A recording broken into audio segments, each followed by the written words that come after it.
It's race day at the Circuito de Jerez Angel Nieto as 22 riders lined up on the grid for the Red Bull Gran Premio de España. But there was just one name on everybody's lips, Fabio Quartararo.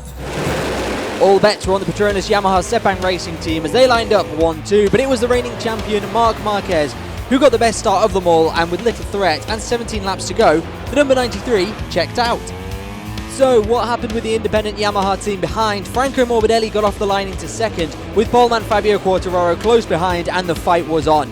With 15 laps remaining, the Frenchman made a lunge on his teammate, putting himself into second, looking less like a rookie and more like a seasoned MotoGP rider with great pace.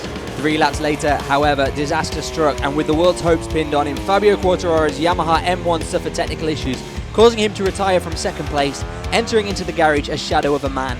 Not all is lost. The 20-year-old is just 4 races into his Premier Class career, with a pole under his belt and racing with the best of them. Further back, Michelin Ducati's Andrea Dovizioso got off to an incredible start from the second row, looking like he could have taken the lead, but for a wobble at the first corner.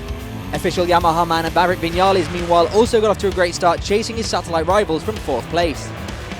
Suzuki X-Star's Alex Rins also got off to a great start from 9th, battling with Andrea Dovizioso for 5th position, finally overtaking him after 5 laps, and began hunting down Maverick Vinales. The 2 Spanish riders battled, but it was the Suzuki man who got ahead, and after Quartararo's technical problems, it became a fight for the podium.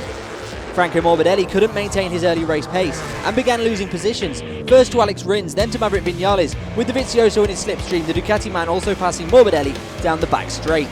From there, Rins started building up a gap, leaving Vinales on the Yamaha to fight Dovizioso on the Ducati.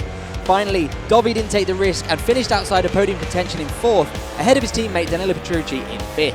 Marc Márquez then wins for the 2nd consecutive year in Jerez and reclaims his lead over the 2019 World Championship by just 1 point to Alex Rins, who finished 2nd today, and Vinales getting on the podium for the first time this year. Hats off to the doctor Valentino Rossi, who came back from 13th on the grid to finally finish 6th and remain in the world title fight. After a dramatic 4th round, we have a short break before heading to Le Mans for the Shark Helmets Grand Prix de France on the 19th of May.